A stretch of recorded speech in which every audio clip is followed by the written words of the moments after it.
Som. Oi.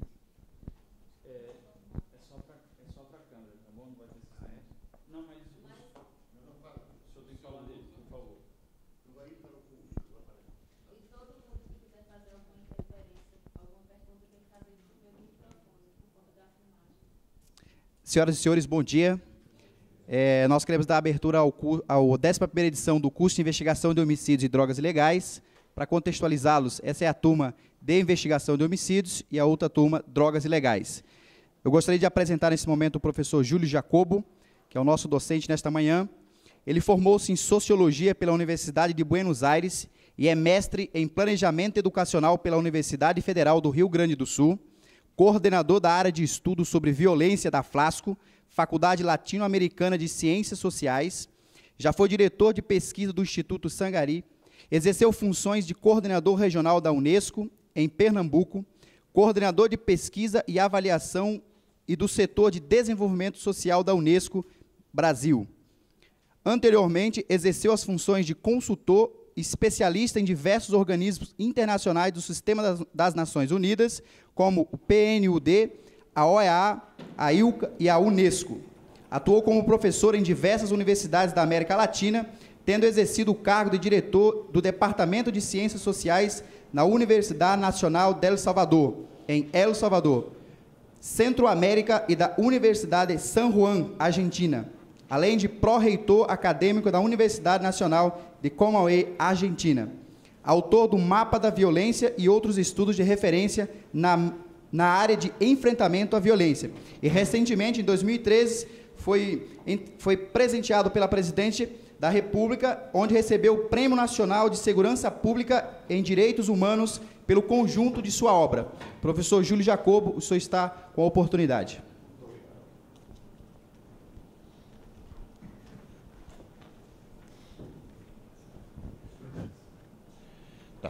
Muito bom dia a todos e todas. É um enorme prazer estar aqui com vocês. O prazer é duplo porque viajei muito para chegar até aqui. Penso que a viagem valeu a pena perante a plateia que vai escutar hoje. Vimos trabalhando o mapa da violência faz um bom tempo, isto é. Vamos a ver, começamos a trabalhar o mapa da violência em 1998.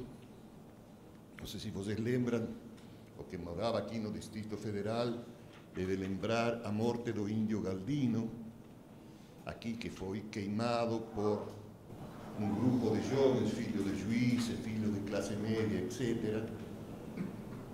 E começamos então a trabalhar o tema da juventude e a pesquisar o tema de violência e juventude porque nos impactou enormemente nessa época uma resposta que um dos meninos deu à imprensa quando foi perguntado por que esse acto bárbaro. Ele respondeu: não sabia que era um índio, pensei que era um mendigo. Como se mendigo pudesse ser queimado e índio não. Assim, há categorias humano, não humano, muito complicadas de entender. Mas pior ainda para entender foi naquela época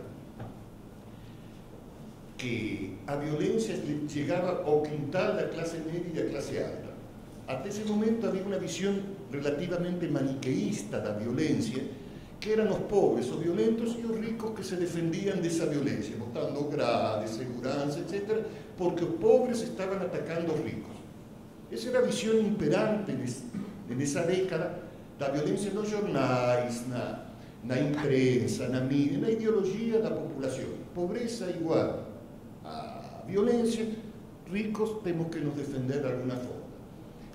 Esse acto fez ingressar a violência no quintal da classe média e da classe alta. Já não era um grupo que exercia violência contra outro grupo. Era que a violência estava espalhada na sociedade de tal forma que havia que ver o que estava acontecendo. Aí criamos vários mecanismos de pesquisa, combinamos com várias entidades, fizemos uma pesquisa com jovens para ver qual era essa da juventude nessa época. Curitiba, o Núcleo de Estudos da Violência da Universidade, nós apoiamos o Núcleo de Estudos da Violência da Universidade Federal de Paraná, em Rio de Janeiro, com a Clave Fiocruz, Fortaleza, aqui em Brasília, fizemos a pesquisa direta, assim, entrevistamos jovens para ver qual era o jovem no dia de hoje. No dia de hoje, estou falando de 1998. Qual era que incitava a violência.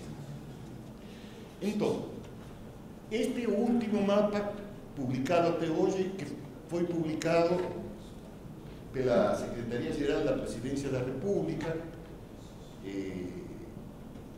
Pode passar. Junto com a Secretaria Nacional de Juventudes, SEVELA, que é um organismo que apoiou, e a Flaxo. Flaxo é a entidade onde eu trabalho. Pode passar. Bom, o que estava comentando com vocês, o primeiro mapa, que foi divulgado em 98 pela Unesco, o Instituto Ayrton Senna, os jovens do Brasil, já divulgamos um total de 22 mapas. O mapa 25. Se eu tenho que receber algum prêmio, não é pelo conjunto da obra, não foi pela obra, foi pela persistência na obra. Foram 22 mapas elaborados, é decir, um pouco a gente ganhou por cansaço dos outros. Muitos dos temas que hoje estamos trabalhando, que a sociedade agora reconhece, tema da juventude, tema da pobreza, etc., etc., foram temas ampliamente debatidos que nós começamos a debatir ao longo desses mapas. Inicialmente publicamos cada 2 anos e desde 1911 um por ano, ou um pouco, alguns temas específicos, um pouco mais de um por ano. O foco global sempre é violência letal da juventude, ou que toma como foco a juventude, com abordagens temáticas diferenciadas. Alguns se especializam na mulher, outros no jovem da América Latina. Temos trabalhos sobre acidentes de juventude e acidentes de trânsito, infância e adolescência, armas de fogo, novas tendências da violência, etc. Esse mapa já teve muitas parcerias. Esclareço, o mapa nunca foi financiado como mapa. Não recebe, tomamos uma decisão há muito tempo atrás de não receber financiamento para a elaboração do mapa. Só as colaborações que temos para a divulgação do mapa. Que quer dizer, entidades que acham que o mapa é interessante de divulgar, divulgam o mapa. Ou seja, uma vez já feito, não se troca uma vírgula do mapa. Porque tivemos uma péssima experiência trabalhando em uma instituição, que a instituição decidia, não podemos falar mal deste, não temos que falar melhor deste e daquele. Então, para não desvirtuar um pouco o sentido do mapa, nem ter cauda de palha, digamos, perante ninguém, desde essa época, nunca se aceitou um financiamento para o mapa, sim para a divulgação do mapa. O mapa é livre, está no comum, domínio público, qualquer um pode pegar, divulgar, etc. Já fomos parceiros do Ministério da Justiça, vários dos mapas foram lançados pelo Ministério da Justiça, o Ministério da Saúde, a Unesco, Rede de Tecnologia Latino-Americana, a Secretaria Especial de Promoção da Igualdade Racial, a Organização dos Estados Ibero-Americanos para a Educação, a Ciência e a Cultura, o Instituto Ayrton Senna, o Instituto Sangari, a Faculdade Latino-Americana de Ciências Sociais, etc., etc. Tuvimos um monte de parcerias para ir divulgando os diversos mapas que trabalhávamos. Bom, qual é a nossa fonte de informação? Isso já originou vários maus entendimentos. Nós temos neste momento, hoje no Brasil, 2 fontes básicas que trabalham a nível nacional. Não temos mais. Temos muitas que trabalham a nível estadual. São Paulo tem seu sistema de estadísticas criminais de São Paulo, Minas Gerais tem o seu, Pernambuco tem o seu, Rio Grande do Sul tem, alguns por decreto, outros por ofício, Rio de Janeiro, etc. Só que trabalham com o Estado, não trabalham a nível nacional. Segundo, as definições de cada Estado sobre várias coisas diferem enormemente. Latrocínio seguido de morte, alguns optam, outros não optam, etc., etc. Agressão que deriva em morte, etc., etc. É muito difícil. Essa é uma tentativa do Ministério da Justiça relativamente a... Desde 1999, a primeira vez que surge a ideia de um sistema nacional no Ministério da Justiça foi no ano exato de 1999. Recém se pudo consolidar o primeiro relatório em 2004. estados que no mandaron, estados con problemas, definiciones diferenciadas, etcétera, etcétera. Hubo un convenio do próprio Ministério da Justiça con o Fórum Brasileiro de Segurança Pública, pelo qual o grupo, que é um grupo de primeira magnitude, de primeira linha a nível nacional, está, todos os profissionais que trabalham no estudo da violência estão nesse fórum, um convênio do Ministério com o fórum, o Ministério está tabulando as bases de dados que recebe o Ministério da Justiça, que recebe uma série de planilhas de cada uma das unidades federais. Ainda assim, o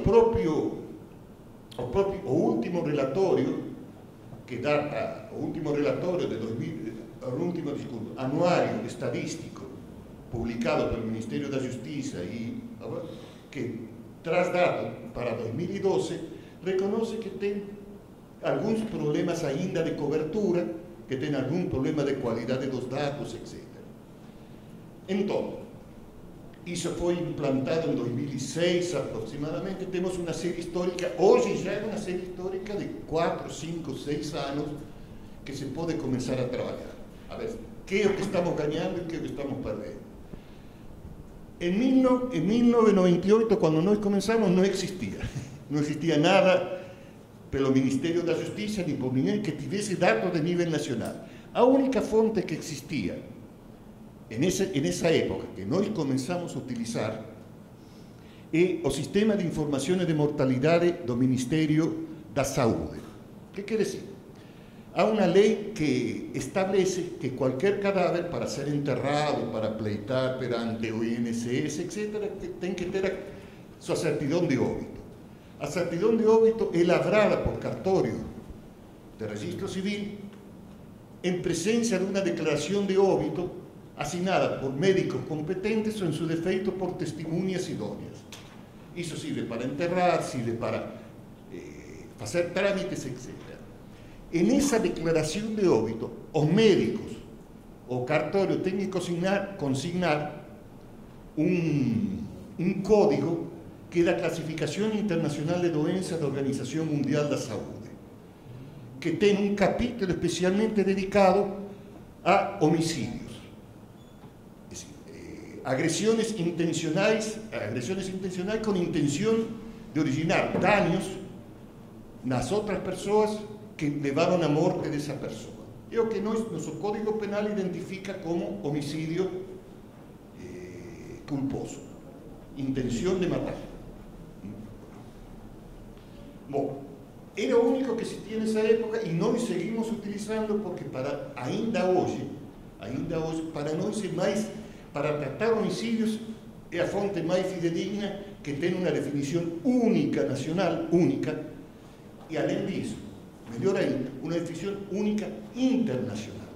Nós podemos comparar nossos dados de Brasil com outros países do mundo porque há um organismo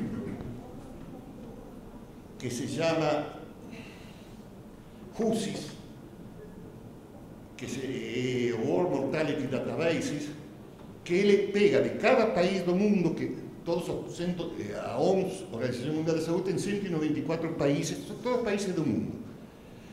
Alguns países enviam, outros não enviam, etc. Mas temos uma definição comum a nível nacional que nos permite fazer comparações mais ou menos equitativas. Então, nós utilizamos para homicídios e outras violências as declarações de óbito do seu Sistema de Informação de Mortalidade do Ministério da Saúde. Como opera? Registrado em cartório, o cartório tem que enviar uma cópia da declaração à Secretaria de Saúde, a Secretaria de Saúde envia para a Secretaria Municipal, para a Secretaria Estadual, que por sua vez compila os dados do Estado e manda aqui para o DataSUS do Ministério da Saúde. É um trâmite demorado, etc., mas que está informatizado neste momento, demora 2 anos, o último dado que temos até o dia de hoje é de 2011, já vão 3 anos de demora em torno dos dados, mas é o que nós utilizamos. Para estabelecer as taxas, usamos o censo do IBGE e estimativas intercessitárias do DataSUS, que são do próprio IBGE também. Bom, essas são nossas fontes de informação. Muitas vezes, quero esclarecer, diferem, outras não, diferem dos sistemas estadísticos estaduais. Diferem porque são maiores. Quando são menores, ninguém protesta. Agora, quando nós decimos que tem mais homicídios que o Estado apresenta em suas estatísticas, origina algum tipo de ruído na conversação. Já aconteceu com vários estados, aconteceu com Mato Grosso, com Pará, com Goiás, etc., que nossos dados diferem dos dados da Secretaria. Mas não são nossos dados. Quero esclarecer isso. Eu não trabalho com dados próprios, nem faço nenhum tipo de levantamento. O Ministério da Saúde são os dados oficiais do governo brasileiro de mortalidade. Oficiais. Por lei. Não existe nenhuma lei que diz que o boletim de ocorrência é declaração de óbito. Não existe nenhuma lei que ampare. Existem leis que dizem que tem que ter para enterrar alguém, para fazer qualquer trâmite, tem que ter uma declaração de óbito assinada por médico competente. É o documento oficial de mortalidade do governo brasileiro que nós estamos utilizando. Então, essa é nossa salvidade e a discussão que temos mais ou menos permanentemente com o Estado, com secretarias estaduais, até com secretarias municipais. Por exemplo, recentemente, há pouco tempo, uma espécie de contradição entre o município de Lauro de Freitas, da Bahia, que apareceu em primeiro lugar como município no mapa da violência. Lauro de Freitas arguiu, eu não sei, a noção de Lauro de Freitas que Lauro de Freitas é depósito de cadáveres de todos os municípios vizinhos. Vão e jogam em Lauro de Freitas. Se está registrado no município, ou criamos um outro sistema de registro que diz, o grande problema que temos com a declaração de óbito, um problema, é que não tem nem data nem local do incidente que gerou a morte. Se um indivíduo é ferido em tal município, é carregado numa ambulância, levado para outro hospital de outro município e morre no outro município, vai aparecer registrado na declaração de óbito no município onde morreu, não no município onde ele foi ferido efetivamente. Essa é uma limitação que está em todos os relatórios que nós fazemos, essa é a nossa limitação. Por exemplo, quem sai mais prejudicada? Brasília. Por quê? Porque Brasília recolhe de dois estados diferentes, da região que se chama a região de desenvolvimento integrado de Brasília. Minas Gerais, Goiás e o entorno do desenvolvimento integrado. Todos vêm a parar nos hospitais, que são hospitais, alguns de referência, Saracuixê, são hospitais de referência para traumatologia, feridas, etc. Então, aqui há uma inflação que não corresponde à realidade do distrito. Mas não temos outra, porque o deputado Raul Henry, de Pernambuco, onde falamos com ele, apresentou um projeto de lei há mais ou menos uns 8 anos, colocando que a declaração de óbito deveria conter local e data do incidente que originou a morte do indivíduo. Até hoje está em tramitação e não foi aprovado, então nada feito. Bom, essas são nossas fontes, pode passar.